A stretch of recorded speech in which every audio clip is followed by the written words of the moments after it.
प्यारे साथियों, आप सभी का स्वागत करता हूं अपने एमआरएस स्टडी परिवार।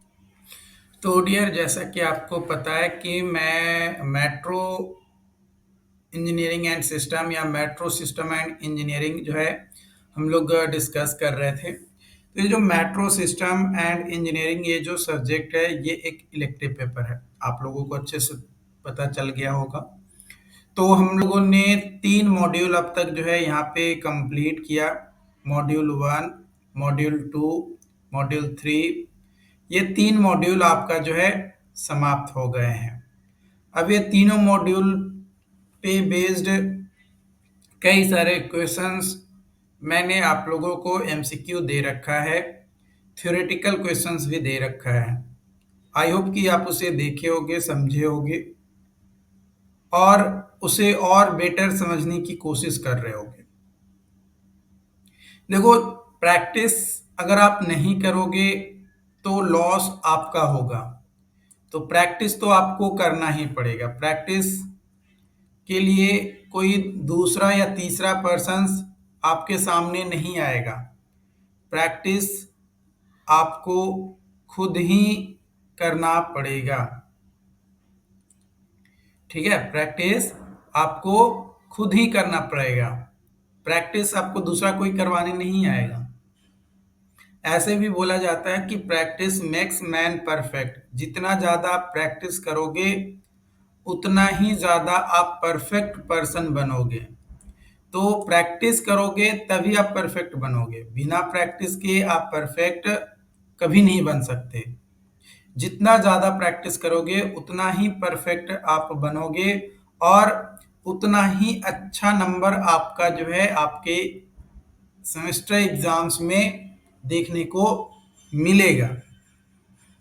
तो जो चौथा यूनिट है, ये सब्जेक्ट का नाम मतलब टॉपिक का नाम है mechanical and TV plus AC, है ना। ये यूनिट 4 में जो चैप्टर का नाम है mechanical and TV and plus AC.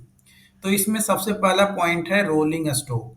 Rolling stock जो है vehicles used for transporting passengers on metro and Subway system. These vehicles are especially designed for the unique requirements of underground and urban rail transportation। जो rolling stocks है, ये एक vehicle होता है जो use किया जाता है फॉर ट्रांसपोर्टिंग पैसेंजर, यानी पैसेंजर को ढोने के लिए जो व्हीकल यूज किया जाता है मेट्रो में, या फिर एक ऐसा व्हीकल जो स्पेसिफिकली डिजाइन किया जाता है for unique requirement of underground या अर्बन रेलवे ट्रांसपोर्टेशन, तो वो उसको कहते हैं रोलिंग स्टॉक। ठीक है, कई सारे आपके फीचर्स होते हैं और कंपोनेंट होते हैं रोलिंग स्टॉक के, जिसमें सबसे पहला रोलिंग स्टॉक का कंपोनेंट आता है train. Metro trains are typically electrically powered and run on dedicated track or tunnel. They come in various configurations, including multiple unit, single unit. Train are usually composed of carriages or cars that can be interconnected to form a complete train, है ना। मतलब एक सामान ढोने का और passenger ले जाने का दोनों उसमें लगा होता है, तो ये कनेक्टिवली बोला जाता है कि वही वो कंप्लीट ट्रेन आपका है। दूसरा कंपोनेंट आता है आपका propulsion system. Metro trains also offered powered by electric motor. Common propulsion method include overhead wires यानी catenary system, third rail, onboard batteries. जो इलेक्ट्रिक पावर है वो एक इन्वायरमेंटल फ्रेंडली एंड इफिशिएंट होता है, making it the preferred choice for urban rail transit. जो electric power होता है वो अर्बन रेल ट्रांजिट के लिए प्रीफर्ड किया जाता है, मतलब प्रेफरेंस दिया जाता है कि भाई इसका यूज किया जाए ताकि वो इन्वायरमेंटल फ्रेंडली हो और एफिशिएंट हमारा हो सके। तीसरा कंपोनेंट है braking system. Rolling stock for metro system is equipped with sophisticated braking system. ये इंक्लूड करता है regenerative braking, pneumatic brakes and emergency brakes, ताकि सेफ्टी को इंश्योर किया जा सके और प्रिसाइज कंट्रोल हमारा ट्रेन का हो सके। चौथा कंपोनेंट है passenger compartments. Interior of metro carriage is designed to maximize passenger capacity while providing safety and comfort. Safety और comfort को provide करते हुए maximum passenger capacity आ सके, इस तरीके से मेट्रो कैरियर्स का इंटीरियर डिजाइन किया जाता है। Features may include seating arrangement, a standing area, handrails, grab handles, and a space for wheelchair and strollers।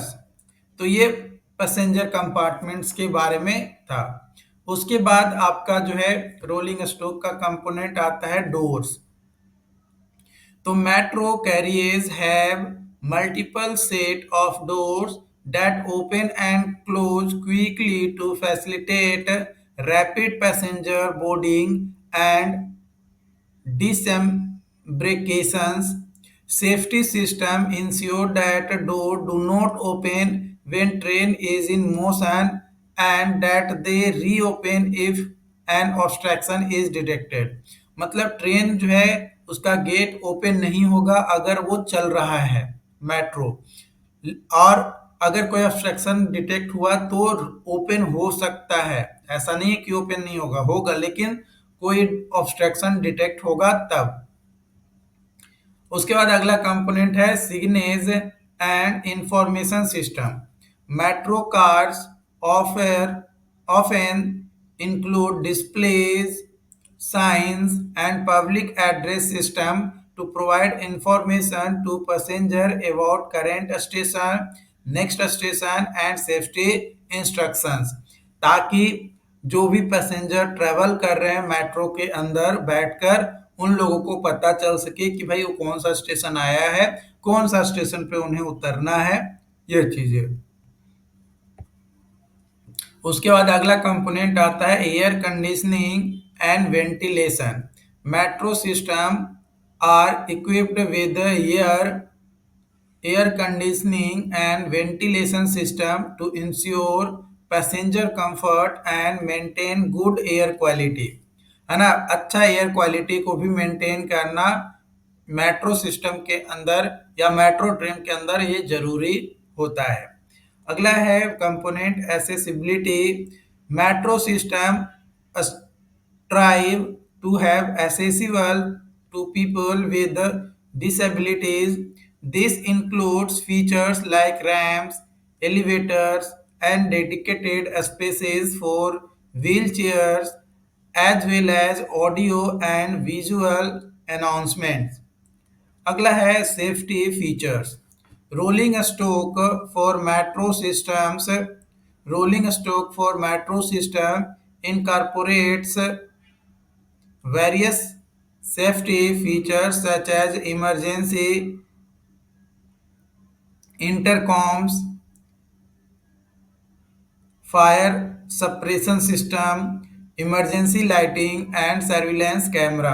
तो ये सेफ्टी फीचर जो रोलिंग स्टॉक का कंपोनेंट है उसका काम है कि सर्विलेंस कैमरा काम करना चाहिए ताकि प्रॉपर तरीके से सर्विलेंस किया जा सके, भाई काम सही तरीके से हो रहा है, प्रॉपर तरीके से हो रहा है कि नहीं हो रहा है, जिस तरीके का रिक्वायर्ड है उस तरीके का हो रहा है कि नहीं हो रहा है। ये तमाम पॉइंट्स जो है आपको देखना है।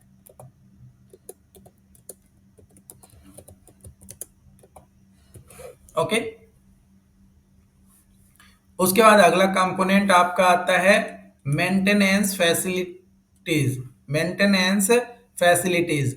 Metro system require maintenance yards and facilities to service and repair rolling stock. है ना, सर्विस भी प्रोवाइड करना है और रिपेयर भी करना है रोलिंग स्टॉक का।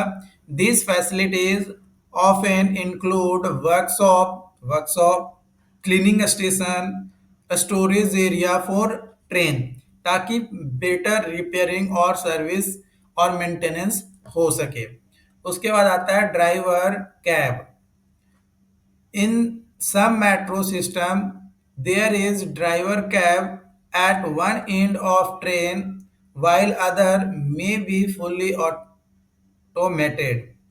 है ना, कुछ मेट्रो क्या होता है, या तो फुल्ली ऑटोमेटेड होता है या कुछ में ड्राइवर को रखा जाता है। Eliminating the need for driver, किस तरीके का नीड है ड्राइवर का, उसके बेसिस पे।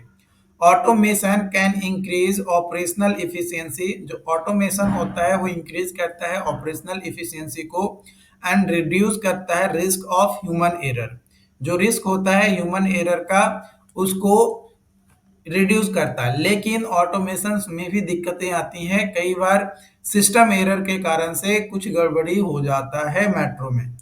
उसके बाद आता है आपका अगला कंपोनेंट रोलिंग स्टॉक का, ट्रेन कंट्रोल सिस्टम।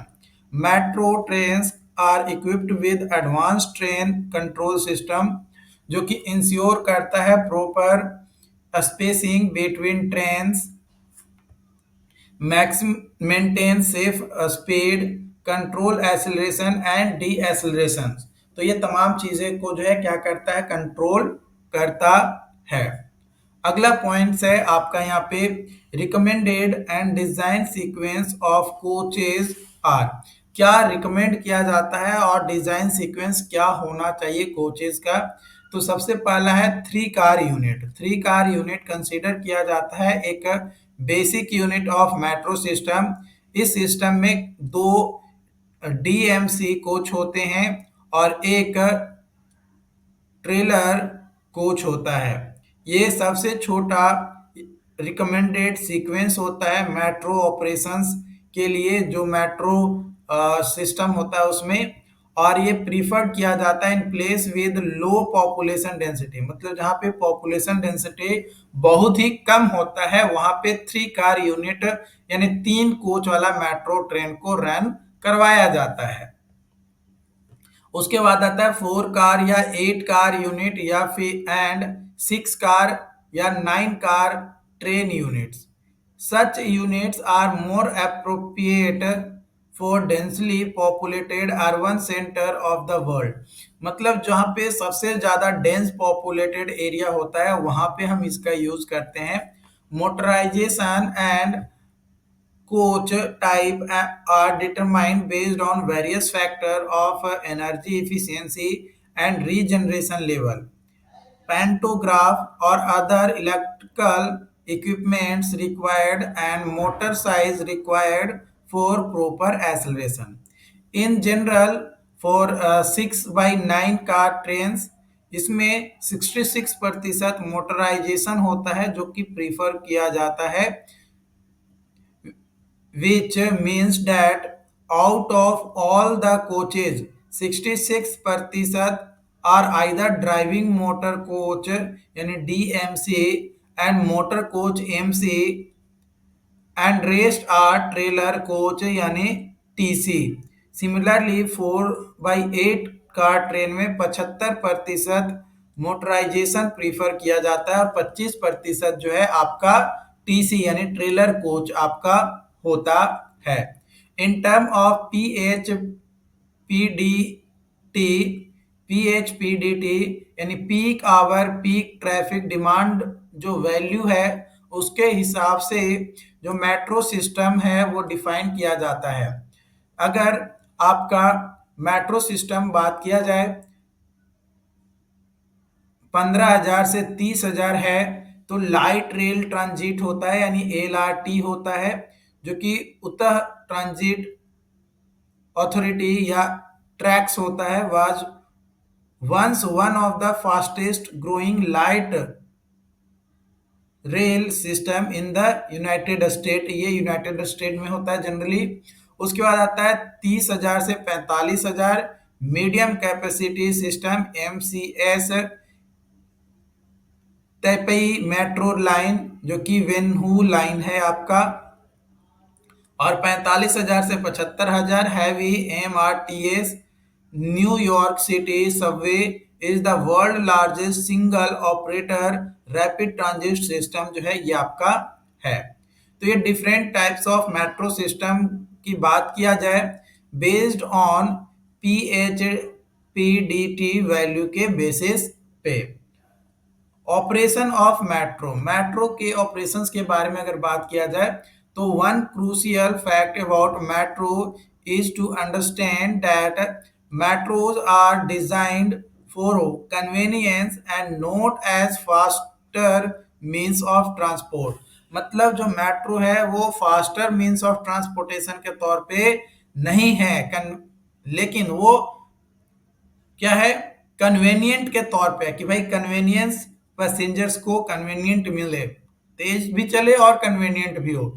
लेकिन इसका मकसद ये नहीं है कि बहुत ही ज्यादा तेज चले, ये भी इसका मकसद नहीं है।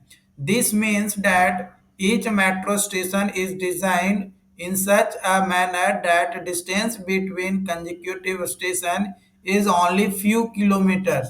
Such design enables the wider spread use of the metro for transportation. अगला है hence even though metro are designed to operate at top speed around 80 to 90 kilometer, average speed of metro is only 30 kilometre per hour. मतलब जो top speed होता है वो 80 से 90 kilometre होता है, लेकिन जो एवरेज स्पीड होता है मेट्रो का वो 30 किलोमीटर पर आवर ही होता है। This is because as the distance between the metro station is smaller.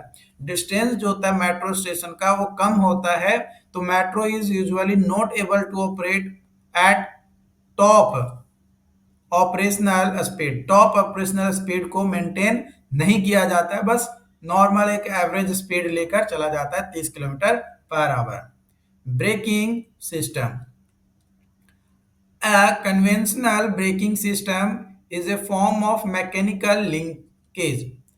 जो कन्वेंशनल ब्रेकिंग सिस्टम है वो एक फॉर्म होता है मैकेनिकल लिंकेज का, लाइक ब्रेक ड्रम और ब्रेक डिस्क, मस्टर सिलेंडर और फलक्रम्स एक्सेट्रा, जो कि टर्न करता है व्हीकल काइनेटिक एनर्जी को into heat energy which turn stop और डीएसलरेट द व्हीकल। और इसके कारण से जो व्हीकल है वो स्टॉप होता है या डीएसलरेट होता है। In metro system we use a set of braking system, जिसमें पहला होता है electronic pneumatic EP service friction brake, fail safe pneumatic friction emergency brake, तीसरा spring applied air release parking brake, चौथा and electric regenerative service brake. तो ये set होता है ब्रेकिंग सिस्टम का।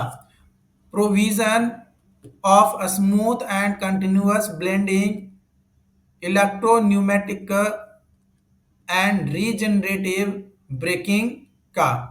जो मल्टीपल ब्रेकिंग सिस्टम होता है वो नेसेसरी होता है to compensate for situation when one or more braking system fails and allow करता है एक smooth jerk free experience provide करने में व्हेन मेट्रो इज डीएसलेटिंग। जब मेट्रो जो है डीएसलरेट होता है तो जर्क फ्री एक्सपीरियंस मिले, मतलब फ्री स्मूथ एक्सपीरियंस जो है यहाँ पे मिले पैसेंजर्स को, वो उस चीज को ध्यान में रखते हुए ब्रेकिंग सिस्टम को डिजाइन किया जाता है या अप्लाई किया जाता है।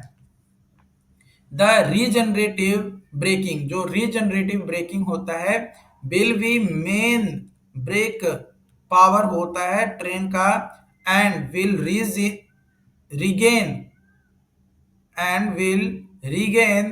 the maximum possible energy and pump it back to the system.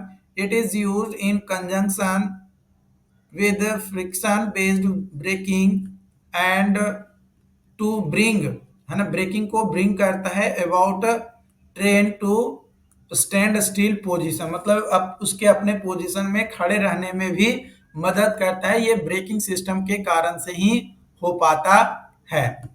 Regenerative braking, ये regenerative braking is an energy recovery mechanism होता है दैट स्लोज अ व्हीकल और object by converting it's kinetic energy into a form that can either used immediately or stored until needed, मतलब जब तक need है तब तक स्टोर करके रखता है या फिर इमीडिएटली, लेकिन चेंज किसको करता है, कन्वर्ट होता है kinetic energy into a form. ठीक है, इन दिस मैकेनिज्म, जो रीजनरेटिव ब्रेकिंग सिस्टम जो मैकेनिज्म है, इसमें इलेक्ट्रिक मोटर यूज किया जाता है vehicles momentum to recover energy that would otherwise be lost of brake disc as heat, मतलब हीट होने के बाद ब्रेक डिस्क लॉस्ट ना हो जाए, इसलिए हम रिकवर करने के लिए इलेक्ट्रिक मोटर का यूज करते हैं।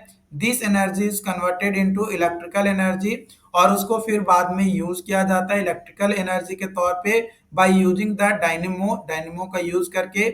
It is then feed back to the power line supplying the power to the coaches, which generally 25 kV AC single phase supply किया जाता है। ओके, आई होप कि यहाँ तक सारे पॉइंट्स समझ में आए हो। देखो, अगर आप वीडियो को यूट्यूब, जो कि हमारा चैनल है AMRS स्टडी, इस पे अगर वीडियो को देख रहे हो तो चैनल को सब्सक्राइब जरूर कर लेना। और अगर आप हमारे वीडियो को ऐप पे देख रहे हो तो अपने दोस्तों को भी बताओ, इन्फॉर्म करो कि कोर्सेज अपलोडेड हैं, बेहतरीन तरीके का नोट्स आपको मिल जाएगा। लेक्चर्स अपनी तरफ से जितना पॉसिबल हो सकता है बेटर से बेटर वो मैं प्रोवाइड कराने की पूरी कोशिश करता हूँ। बाकी जो भी अपडेट्स होंगे आप लोगों के साथ और भी शेयर किया जाएगा। चैनल पे जो लोग पहली बार आए हैं, चैनल को सब्सक्राइब जरूर कर लीजिएगा। Thank you.